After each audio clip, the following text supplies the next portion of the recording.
welcome back to the second episode of the Just Curious Property series. We're trying to answer some of the common questions that you might have as a property buyer. And in case you're wondering, no, I'm not talking about marriage, but I'm talking about your property purchase. But just like marriage, it's a lifetime commitment.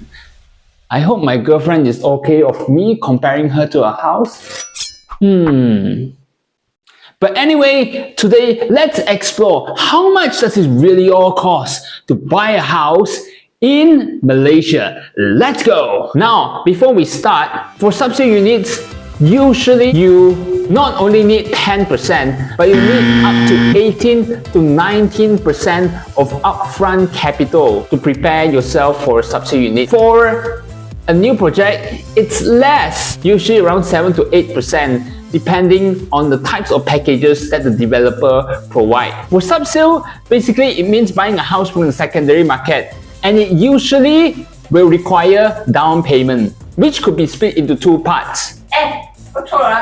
Which is what I will be after this recording. So first, you will need a 2 to 3% earnest deposit to book the unit to show your commitment for the transaction to run through. And then second, the 7 to 8% will then be paid up after you sign the SPA. Now, unless you go to a law school and possess the necessary knowledge in terms of property jargons and transaction and laws and many more, it is best advised that you engage some form of legal advisors, because ultimately property is a huge commitment like marriage.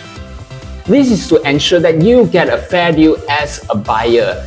And for the legal fees, basically there are two parts. One is for the SPA and the other one is for the loan agreement. And basically the legal fees is as follow. This will typically be 2% of your SPA price. Now, if you're getting a loan from the bank, usually that will come with a mortgage insurance. Yes, I know. Insurance, they are everywhere. But of course, you need to understand that this insurance is a form of protection for you as well as your family. Basically, there are two types of insurance.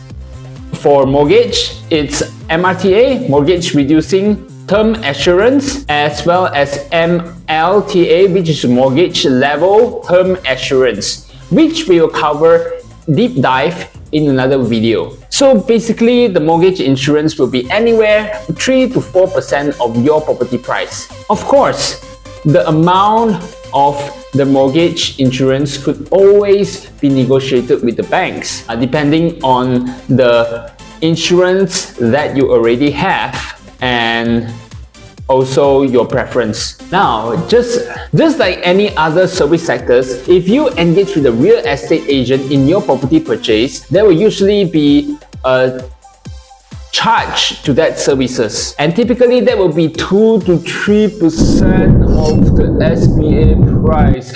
Calm down, rest assured, you are not paying more for the services.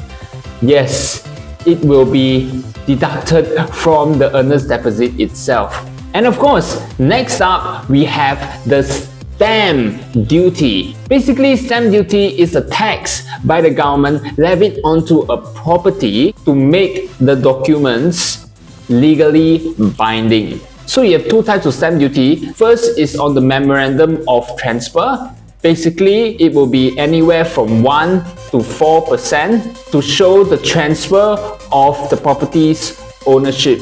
And then second, you have the stamp duty on the loan agreement. Usually, this will be 0.5% of the loan agreement. And well, that's it. That's all the cost of buying a subsale unit.